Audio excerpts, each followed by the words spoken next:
All right. Well, do we think we're ready? I'm good. As ready Fuck as it. we're going to be for this. Fuck it. We're I doing mean, it We'll live. do it live. Yeah, exactly. All right. So 1, 2, 3.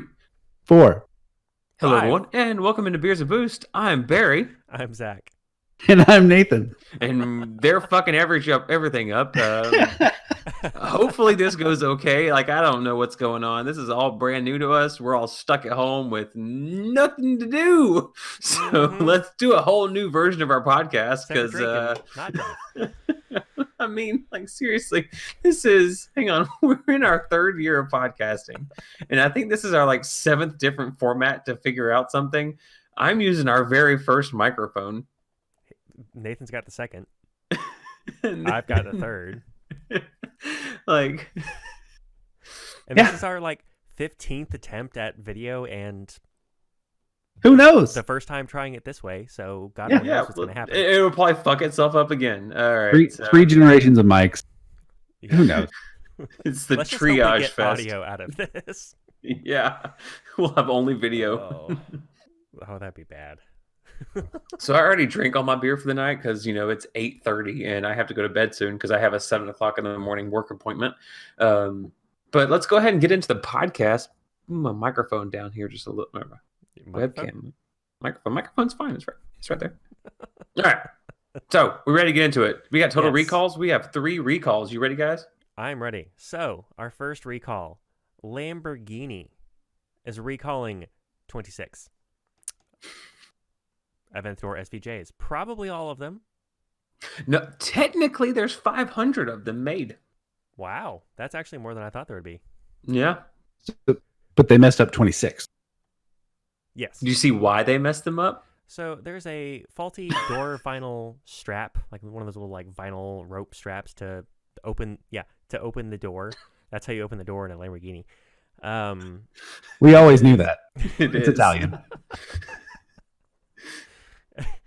But yeah, That's how you get anywhere in Italy. Not right now. You don't go anywhere in Italy right now. no. Do Well, not- that's why people are, That's all you can do in Italy right now. Yeah. Anyway, if you have an SVJ, you may be one of the 26 that has a faulty door vinyl, and you can't can't open your door. These little vinyl straps are breaking, and you are getting stuck in your car, potentially. Yeah. Your SVJ, you can't get out of it because of some vinyl straps. It's probably not super comfortable, but it's probably not a bad place to be stuck. I mean, if you're stuck there, all you have to do is...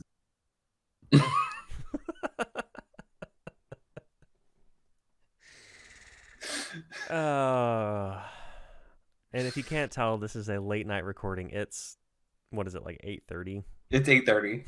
Yeah. Which is bedtime for most of us nowadays. I mean, mine is in about an hour. Maybe Hour and a half. We'll get through the 3 small recalls in that time. We'll see. Speaking of which, I should note I haven't pulled up the script, so if you'll go. Yeah. So on the other end of the spectrum, we had 26. Now we're going to 249,000 of the Ford Fusions, Fiestas, and MKZs from 2014 to 2016 because door latch may crack. So another door issue. But unlike the billionaires that are stuck in their SVJs, Ford owners could be falling out of theirs onto the highway because the door could just spontaneously crack open. So it's the opposite. It's not you're stuck in. It's trying to kick you out. So the rich people are stuck in their rich cars while the poor people are kicked out to die. It does make sense that doors would be a major part of recalls because the Doors, of course, wrote the hit, "Come on, baby, light my fire." Come on, baby, light my fire. Man, the Doors are so good. Thank you for taking a drink. Yep. Moving on. Back to the more expensive side of the spectrum. Bentley is recalling about 300. Pretty good number. Of the 2018 to 2020 Bentayga SUVs. The Bentayga. For a third row seatbelt having a faulty latch that could lead to seatbelts becoming attached during a crash. So, sending your... Who do you put in the third row seat? The people you don't like, really, anyway, right? I guess so. So I never sit in a car that has 3 rows. small animals, kegs of beer. Those kegs of beer those are important. things. Yeah. Okay. Maybe you want to put that in the passenger bucket seat. Right. Okay. So Yeah. go get it checked because 280 of them are from the U.S. Yeah. I'm surprised. The Bentayga, maybe the best car that you don't need to buy. Like in just terms of just comfort, engine. Like it's a Bentley, so it's really nice to be in, but at the same time it's an SUV, so you don't need it. Mm-hmm. Yeah, okay. Urus. Okay. I spent a lot of money on this really fancy thing that I don't. I mean, are you going to go off-roading in a Bentley? No, definitely not. Well, maybe they have like a chat driveway, so there's little pebbles. That's off road. Like they're like that big. Yeah, that's chat. Like that big. That's off road. It's not asphalt. Might have to clean the undercarriage. Oh yeah. Oh no. Yeah. Anyway, the recalls will go into effect starting April 27th. Mm-hmm. Thankfully, a lot of mechanics are considered as essential workers, so that is good news for car safety. More so for the MKZs and stuff, as those are kind of important. There's a lot of them, but still, everybody is important because everybody's into this shit together. Yeah. So, well, the Lamborghini drivers may not think that, but yeah, they think they're above it all because they're just constantly doing this. Yeah, they're not going to brain up. They have no blood up here, so this is a weird kind of stream when all three of us are just. All right, so but very nonchalantly. It's not like we're really going. No, it's just like, okay, I'll get there at some point. I got nothing else to do today, so takes you a while. I get it. Yeah. All right. So we're making light of a lot of stuff here, obviously, and there's lots of laughter going on, but the world's in a fucking disarray right now. Some of the things that are affected for us personally as car people, the Detroit Auto Show is canceled. They were looking at postponing it back a little bit and keeping it going in one way or another, but it's been pushed out completely. They are already looking forward to 2021. Now, with Geneva Motor Show getting canceled, this was our one hope at something cool being shown, because the next set of car show things is the Tokyo Motor Show, which is I think it's in October. It's super far away. So do you think that's going to be boosted beyond what we normally see from them because of all this? That's what I was kind of hoping for with the Detroit Auto Show. So maybe it is that way. You kind of run into the issue where now there's no stage. So everybody has to create their own stage, but they also have to worry about their own asses. Because right now, I mean, car manufacturing is dead at the moment, period. So how are you going to promote my new S-Series, S-Class without, having anywhere to do it? And I mentioned that last week. I held back on buying a car because of the current state of events. Marketing may help, but I don't think it's going to help them that much in the current times. It's just not as important. Yeah, I would say the only reason to buy right now would be because you know of a really good car that hasn't been able to market itself, and therefore you can get it cheaper. You can get a really good deal on it, yeah. Yeah, and a lot of the dealerships are struggling to where they're firing people because they can't even stay open, let alone sell a car. Yeah. So I mean, you could get it. It's a sad time to think about the positives in that aspect, but you could get a really cheap car right now. I mean, right now, including furloughs, we're at almost 25% unemployment in the U.S. So yeah, so I mean, nobody's buying a car, but yeah. There's going to be an underlying theme to this entire episode. Everybody, there's a reason that we're not in the same room. And how to react to that, especially considering what we love, which is kind of communities of cars, communities Absolutely. Of beer, car shows, getting together and discovering and enjoying things. Yeah, absolutely. I mean, that's kind of how we all got together in the first place. Exactly. So, another sad motoring event that's not going to happen is the Isle of Man TT. Oh, which that really sucks. Yeah, that's Ireland canceled that. It's not Ireland. Sorry, they're actually technically in the British Isles. They are in the British Isles. Is the Isle of Man, is that a Welsh island or is that just Scottish? I think it's Scottish. I think it's Scottish. I think it's above Wales, so technically it would be Scottish, but it's I still... mean, it's up on the northwest coast, off the north. So it would be the closest it would be to is probably England, but I think it's Scottish. I think it's The Isle of Man is a self-governing British Crown dependency of the Irish Sea between England and Ireland. So it is Irish. It's in the Irish Sea. Yeah, it's a self-governing British Crown dependency. Okay, so it's it belongs to all of man. It's the Isle of Man. Well, if you don't know what the Isle of Man TT is, it's one of the best and biggest Isle of person. Come on. biking event in the world, and it's been canceled. They weren't even going to try and postpone that. They immediately saw all this and said, no, all these people, nuh-uh. All these bikers, I wouldn't say, I wouldn't say biking. Isle of Man TT is like, that's the motorcycles. That's the insane. Like, yeah. Sorry. Yes. Motor biking, not bicycles. Not cycling. Yes. That'd be a little less exciting. Go watch an Isle of Man TT video. You will. It's butthole puckering. Oh yeah, absolutely, absolutely. Which more on that as little tidbits later on. But let's more on butthole puckering later on. That's weird. Man, this stream got weird today. I know, right? Just a whole bunch of Nope. Stop it.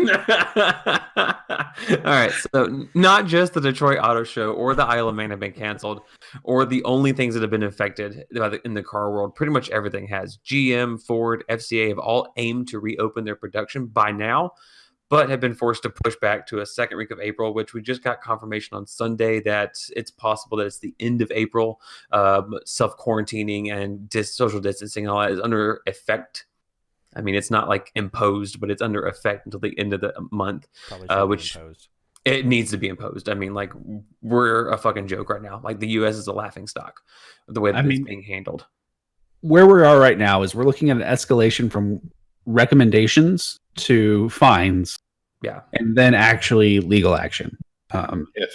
If it continues to grow, if we don't flatten the curve enough, then we may see escalation in terms of governmental enforcement. But who knows?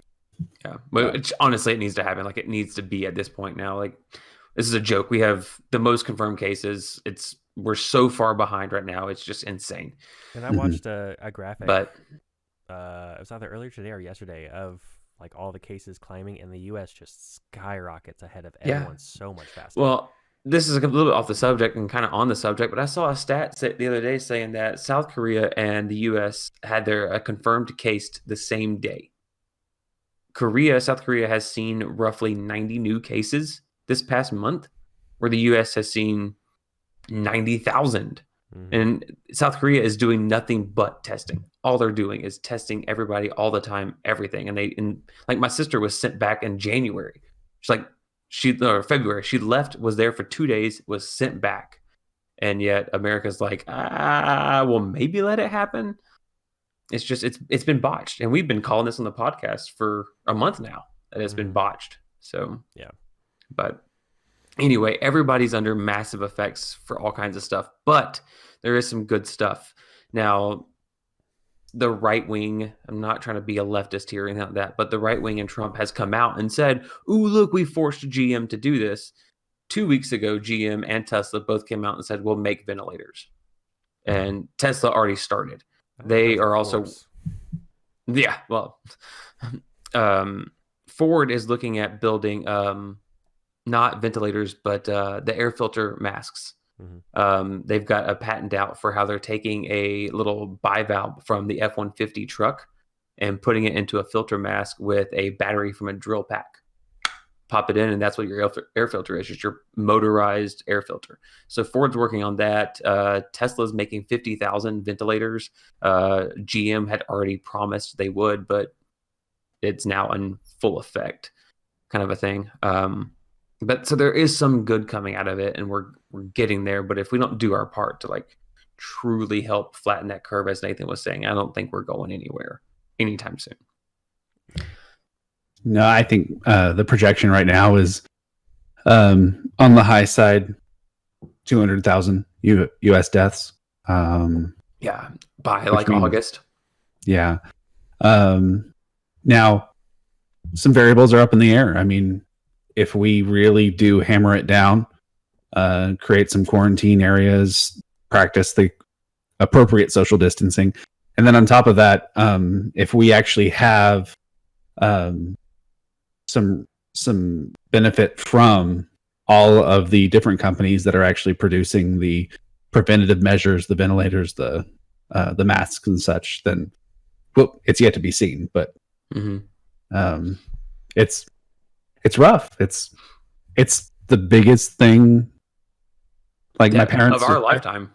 I mean, my parents are in their 50s, late 50s, and they're like, this is the most abnormal thing we've seen. Up to this point, it was probably 9/11, where you just had a paradigm shift in how international governance was formed and security.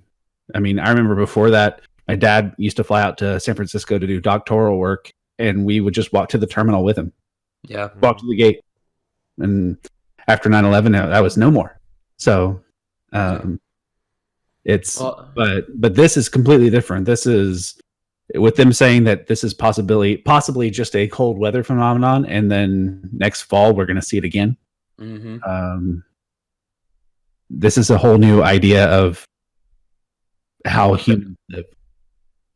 So yeah, of how the world is going to react to all of us. But I mean, let's move on a little bit from that and get to a little bit of a brighter side of it. A lot of things, not really. There really isn't. The only brighter side is, I guess, some of the countries are seeing less influx of cases now, but a lot of companies are they're shitting the bed in this, and that they should be doing more to help out. Hertz isn't really one of those that's doing great stuff, but Hertz has come out and said, hey, look, we've got all these unused rental cars. First responders, healthcare professionals, all the people that are doing the service to keep people alive and work on things like that. Hertz is giving them their cars. Hey, if you need a ride, here you go. Here's a car. It's yours. You don't have to pay for it. Don't worry about taking it. Don't worry about taking a train or a bus, because people are still crowding in those like crazy.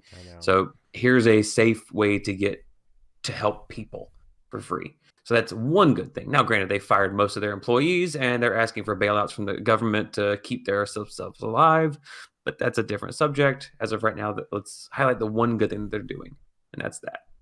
So that's a pretty big thing for a company like that too. Yeah. I also think there's going to be we don't have to get into it. I just think you talked about companies like firing employees or furloughing employees, and we talked about the unemployment. I think one of the things that we're going to have to deal with going forward is companies are going to have to expect to actually not make a profit. Oh, absolutely. Absolutely. Which kind of goes against which is not company. Which is our economy is not designed for that. No, our economy is designed on lower class spending. Spend as much as possible all the time. And if you don't do it, then, well, we got nothing, because all the money at the top is taken to the top, and that's it. It's not given back in any other way. So, well, and rolling that back into what we've talked about before, you have car companies that we've talked about having horrible financial years, and that's in terms of profit. It's not in terms of them losing a ton of money. Some of them have. Some of them definitely have lost money. But when we talk about GM having a horrible year, it's because they didn't meet their profit projection. Yeah, and then they can write off those taxes. Yeah, and it's this brings it all into perspective. To kind of get away from the COVID, let's start to move on to the other stuff. I do have to end that with, how could someone not vote for Bernie or Elizabeth Warren after all of this, or during all of this? Like, I get you if you couldn't, but like, that's their entire thing was corporate loopholes, do away with them. Healthcare for all, get it done. Make it to where the people have some semblance of hope and life in instances like this. Yeah. And now we got nothing. So this is one of the most serious episodes we've ever had, I feel. Let's move on to something not so serious. See, if anything, this is a preview of Barry and I's political podcast. So yeah, I know, right? I know. I'll just watch and drink like I have been. You're gonna want to drink after listening to it. Yeah, but the whiskey. Okay. But no. something super fun. So Motor One is a really good, interesting website. They do a lot of new stuff, but they also do some fun stuff. And it's not like a huge news thing because you kind of can see this in the prediction of just looking at the numbers of the cars. But they did a drag race between an M135, a Fiesta ST, Focus ST, and the A45S from AMG or Mercedes AMG, the hatchback. So other than the 135, a nice little hatchback race. Well, do you guys have a guess as to what happened? Well, I already read the first line, so I won't put my vote in. Well, and I haven't, so I'm going to go with the Focus. The Focus wins? You think the Focus wins? Yes. Okay, the Focus gets destroyed. Okay, fair enough. 8 seconds back in the drag race. 8 seconds? 8 seconds. The Merc did it in 22, like point like 25 or something like that. The BMW did it in like 24.70. Was this a standing mile? I think it was. I forget the actual distance. It was definitely not a quarter mile. Like I say, it better not be a quarter mile. It's not a quarter mile. It was not a quarter mile. It was much, much longer than that. I think it was like 0 to 120 or something like that. Okay. And however long that went, or like the distance, I didn't see the distance on it. I just saw the times. But then the Focus was almost 30 seconds. It was almost 8 seconds slower. But the Focus has 276 horsepower, where the AMG has 415. That's a slight difference. But the BMW being only 2 seconds slower, having 113 less horsepower. Gearing. 301 horsepower from the BMW. There's been a lot of videos recently of the C8 drag racing like a big turbo new Supra that has like 600 or 700 horsepower. Kills it. Shelby kills it. It's all gearing. It can row through gears so fast. So it constantly has the power. Yeah, it's always in the power band. But it's really interesting. If you want to check it out, just go to Motor One. They have it up on their website. There's not a whole bunch of car news out in the world right now, so that's pretty much on the first page still. But it's pretty interesting. Yeah. One for us, one that we love, the Hyundai Kona EV. Yes. Mm-hmm. So a Norwegian website kind of leaked some new stuff. Weird for a porn website to leak something. Yeah, no. But it's all as of rumor as of right now. But we're looking at the next version of the Kona in the European market, because the European and the US are different. But the European market right now gets 279 MPCs. Well, the new one could be getting 301 MPCs. Good little bump. Where the US version gets 258 MPCs, it could be seeing that 279 that the EU market sees. So a total of about 21 miles per charge, with looking like no extra added cost at the moment. That's not bad. I mean, it's a day of driving for some people. That's straight from like my house in Fayetteville to Zach's house in Lowell. Mm-hmm. That's exactly it. Yeah. So get that for free. I mean, another notch in the belt. The power, the looks, the NPCs, the price. I mean, damn good stuff from Hyundai. And you brought up the looks. I mean, it's nice to see that they're upgrading as they go along. Mm-hmm. But I drove by a Kona the other day, and it's just a nice looking vehicle. Like, they really is. For a crossover SUV, it's sleek. It's not super angry like the Jeep, but it kind of gets there. Mm-hmm. No, I like it. And it's smaller than most crossovers. I mean, it's smaller than the Kicks. Like, they're not massive, which is nice. Yeah, I don't know if it's actually smaller than the Kicks, but I think it's about the same size. Yeah, it's like right at the same size, which the Kicks is like one of the smallest crossovers out there. So the Kona's shorter. I've got a buddy that has a Kicks, and then there's 2 or 3 Konas. Okay. One Kona. Shorter height-wise or length-wise? Height. Okay. Oh, okay. Gotcha. I can see it being lower. Yeah. I guess lower is a better word. It's about the same length, width, all that other stuff. Gotcha. But... Okay. I mean, if you compare the Kicks to like my Soul, my car, the Soul, then it's black. I mean, the Kicks is much smaller than my vehicle, and mine is basically a wagon that's kind of raised. Yeah. Like it's not a full-on crossover SUV. So that's a little. The Kicks is really small. They're very tiny. Yeah. I like them though. I like them. They're nice. But something that's interesting. So I'm gonna kind of read the information here because there's a lot of information. So if I'm not looking at the web camera, sorry. But we've got an update on Aston Martin, the Valhalla, their new insane track car, which isn't the Valkyrie. It's the Valhalla. The Valkyrie, we still don't know all the things about yet, but the Valhalla we're learning some more on. And it's running with a 3-liter V6, kind of about the same size as the Gamera, but the Gamera wasn't it a 3-cylinder, 3-liter? So it's a, I want to say it's a 2-point-something 3-liter, but it is a 3-cylinder in the Gamera. 3-cylinder, so almost the same size, but the Valkyrie runs with 3 cylinders, so it runs like this, where the Gamera runs. Is it flat threes? I think it's just inline. Inline 3? Okay. Like that? Yeah.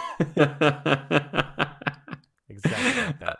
But the new V6 motor from Aston only weighs 440 pounds, but yet somehow produces 1,000 horsepower when combined with the twin turbos that are on it and a front-mounted 2-liter. Yes. Oh, it's a 2-liter for the Gamera. Gamera, not Gamero. Gamera. So okay, a interesting. 3-cylinder that's bigger than my 4-cylinder in displacement. But the twin turbo V6 partnered with a front axle electric motor will produce over 1,000 horsepower, which we're kind of seen as like commonplace in supercars nowadays, especially with the hybrid layouts. But still, to be able to get probably kind of like the Gamera has 600 horsepower, this is probably going to see quite a bit. I mean, it's only going to have one motor where the Gamera has 3. Sorry, the Gamera has 3 motors. So this is probably some news on that we can get to after this. But cool, good deal. But it's basically got probably going to see somewhere around 600 and 700 horsepower from Aston Martin's first V6. Huge stuff. But if you haven't seen the motor, it runs with what's called a hot V layout. So again, your Vs sit like this, 3-cylinder, but then they pop the 2 turbos in between the valves. That'd be a very hot V. So the 2 turbos sit in, like, basically the motor is this big in essence. I mean, obviously with displacement and size, but to get it on the screen, it would be this big. And you have your turbos sitting in the middle of it, which is a lot of times where your cam would be in a lot of other style cars. Or your intake. There we go.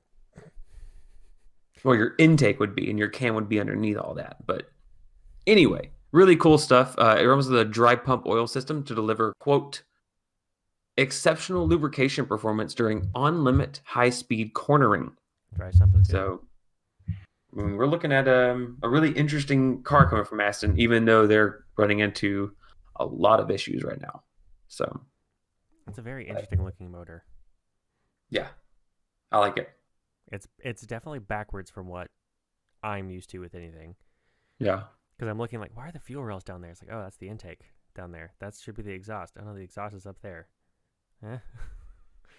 Yeah, it's all backwards.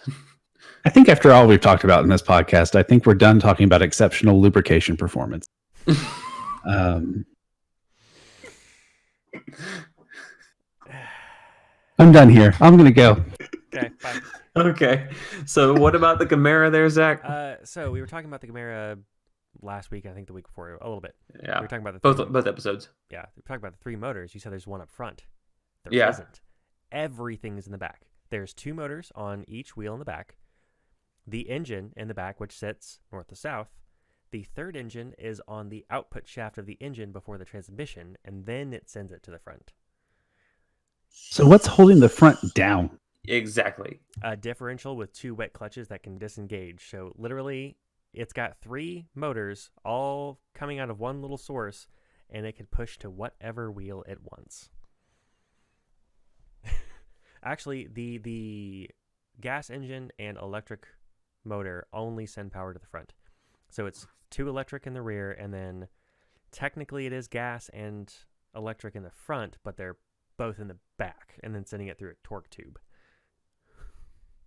So it's the complete opposite of a front-wheel drive car. Also, what's holding it down in the front? All the damn batteries. Okay. So that's what's going to keep you stuck to the road. But it's the complete opposite of a front-engine rear-wheel drive car, but then they threw 2 more motors in there. Yeah, so they flipped a front, rear, and then put 2 more motors at the back. To make it all-wheel drive. Engines, motors. It's a motor. So interesting. Mm-hmm. And if you look That's at just the torque crazy. curves, it's interesting because Does it actually reach that 8,000, or are we still looking at that 33? if you do the technical math, like it adds up to a lot more than it actually hits. So with an electric motor, you have a flat curve. With a gas, you have usually an upward curve. So they hit their peaks at different times. So even though this one peaks at 600 and this one peaks at 700, they only combine for 1,400 or 1,200, whatever it is. Only 1,400. Come on. Yeah. But in essence, you'll have roughly 600 to 800 pounds of torque At all any the given time to every wheel.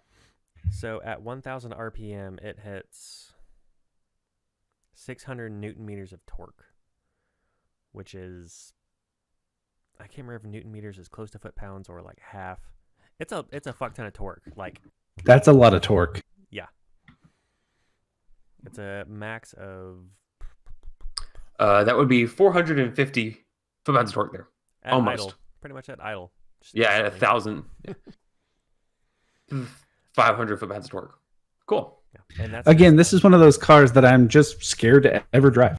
Yeah. That's also just the electric, not including the gasoline and combining those two. That's just on straight electric power. Insane. Yeah, it's insane. Stupid. Own exec, bravo. Like, yes, bravo. Very unnecessary, but thank you.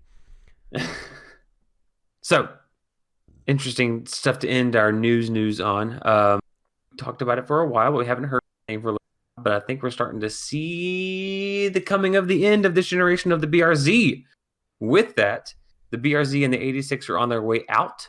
Germany is reportedly getting the first of their final editions of the BRZ right now, and Japan is getting the Black Limited version of the 86, which is the exact same. It's the exact same thing that happened with the 86 Corolla. They had the Black Limited as their final edition. So there's nothing actually on the spectrum yet, but we already know that the next generation is coming of the BRZ, and it looks like this generation is finally coming to an end. So there's no confirmation yet. Toyota has said nothing, but right now America is not getting a special edition of any kind, and there is no difference in the final edition and the standard edition that you have now as far as performance and enhancements go. Obviously, it'll look different, have your badging, probably have different wheels, stuff like that, cosmetics, but no beefiness to it. So Nissan, if you want, go ahead. I'm just saying, if you want one special, but yet not like great, then here it is. It's coming out. Nissan actually did the same thing with the S12. Only in Japan, you could get the full white at the end of the S12. It was all white, different trim, different wheels. It said full white, no more power, suspension or anything. It was just, here's a white one. So basically the opposite of this. Instead of black, we had the full white. Gotcha. Okay. Well, that's the end of the news there. Unless you guys have anything else to add to that. The Gamera was the only thing I wanted to talk about. Okay. I'm good. All right. So we talked a lot about some COVID stuff.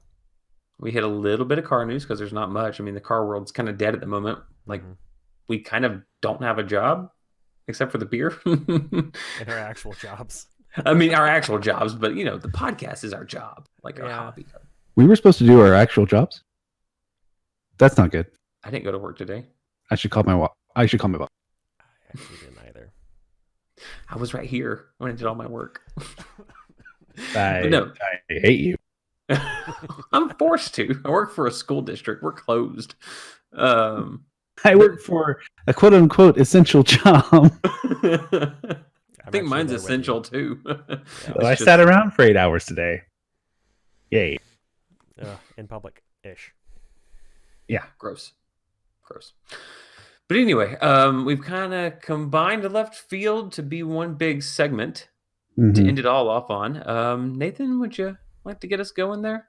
Yeah. So my idea for left field, It's not much of one, I have to admit. But what we've all been facing with lately is what to do with ourselves. And yeah, plenty of that. Whoa, really? Both? What? How do you get 3 in? Do you have a cowberry? Is that what we're finding out today? No, I think we all enjoy the culinary arts, as it were.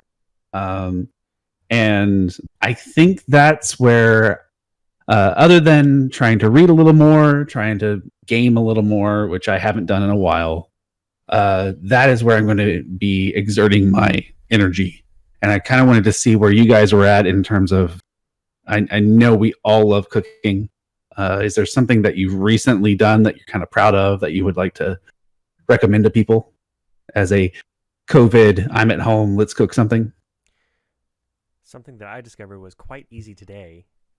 Beer bread. Doesn't take much. You probably have all the ingredients. Took an hour and a half, 2 hours.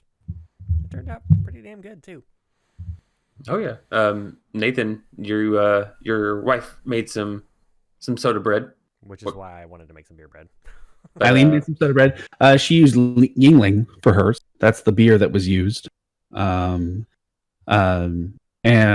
you guys both got a quarter of what she made. She made 4 loaves, kind of small loaves. Perfect size, honestly. I like the size was great. I agree. Yesterday I made a very good omelet. Very proud of the omelet that I made. French style, country style.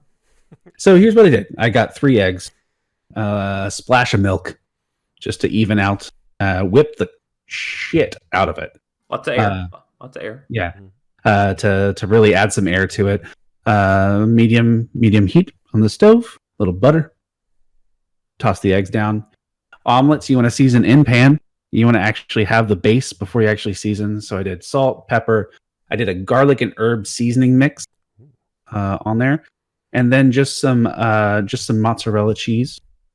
Flipped it, and then I actually brushed after it was done. It was dry. It was a nice dry omelet. It was completely done.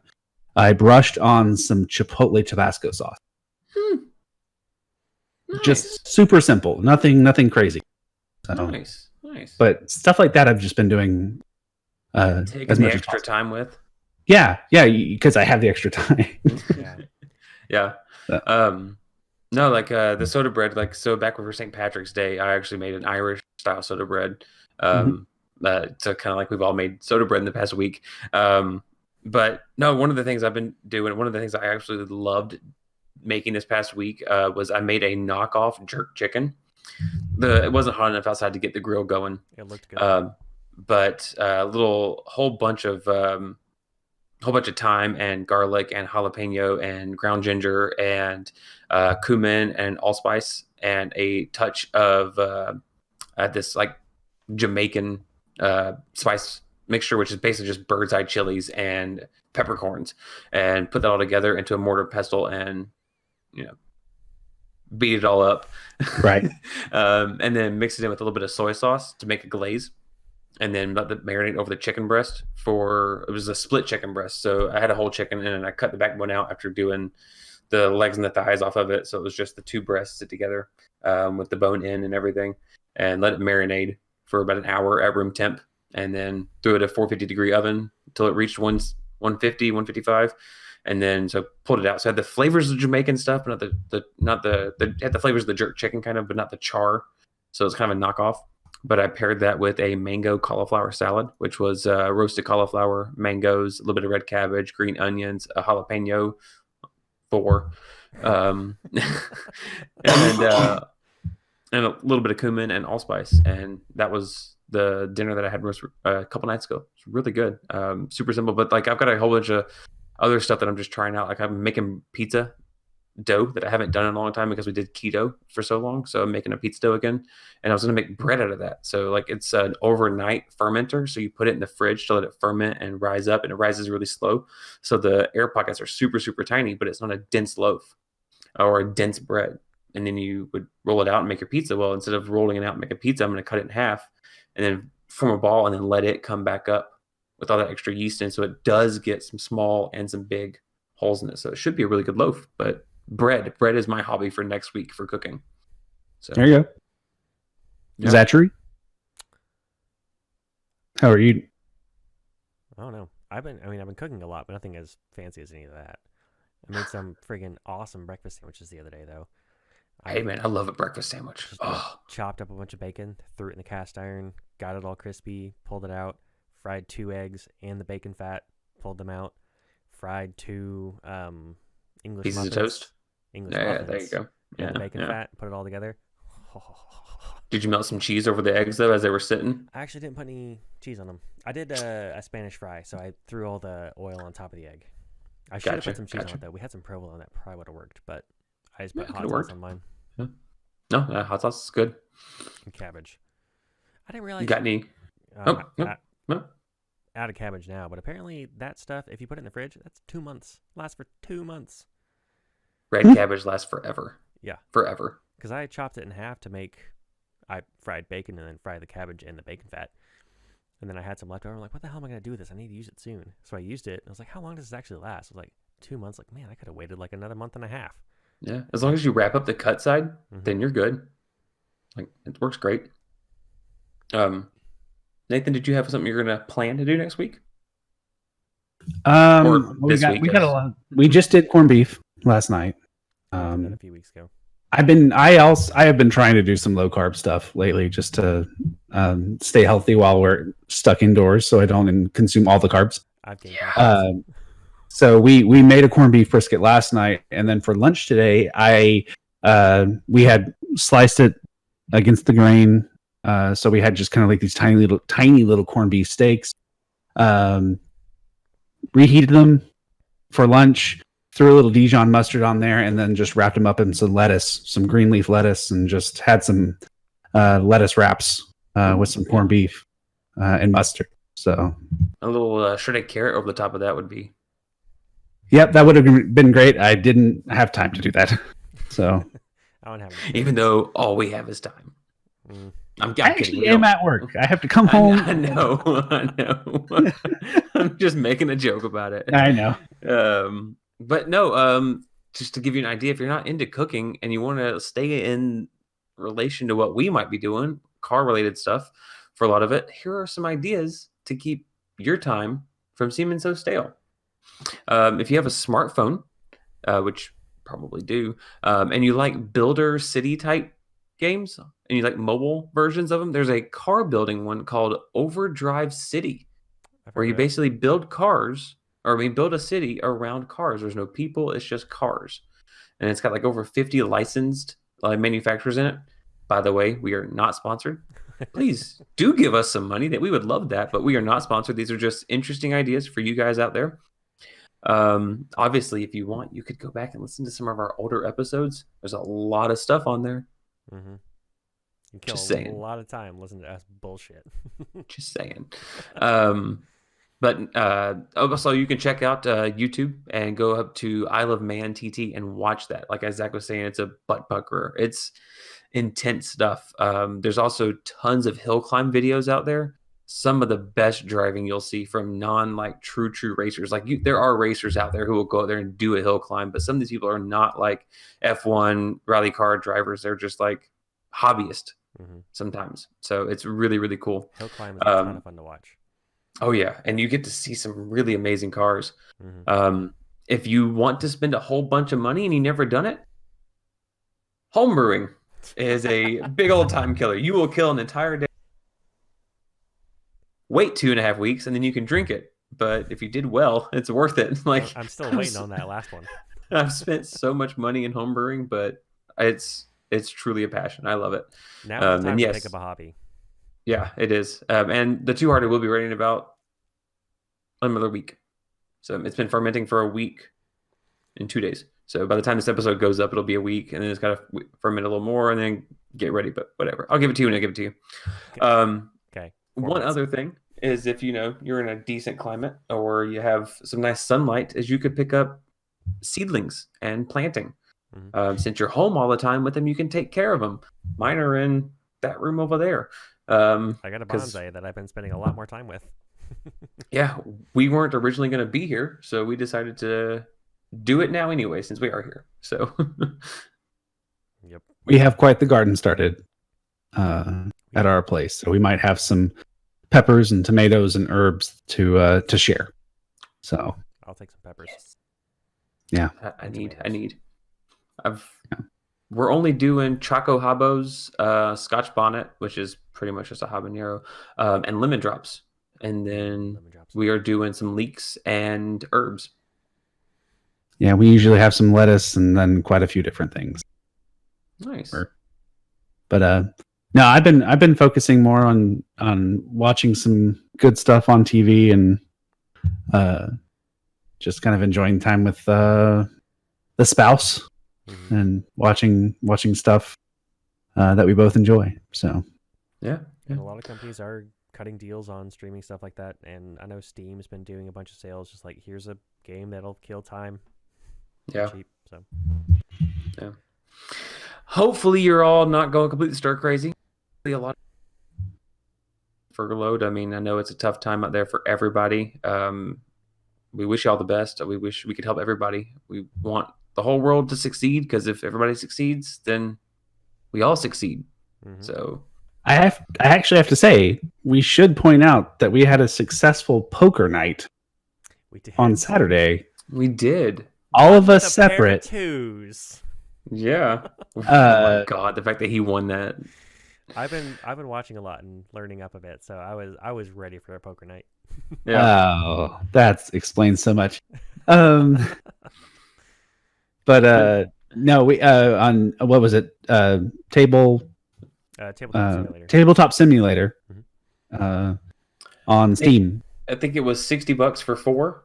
Got 4 copies. So you for get a $60. group of get a group of 4 and $15 a piece. Yeah. So But You you play can whoever remotely want. play with friends. Mhm. yeah. Which we'll need to figure out our next day for that, because Probably gonna be the same thing. But hey, Gonna have to fun. happen. So. Yeah. all right then. Any other last tips, tricks, trades of the deal? Don't think so. All right. No, Well, I'm good. I guess we will wish everybody a happy, safe next week.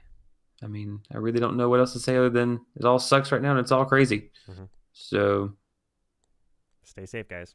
yeah. Thank you. Have a great week.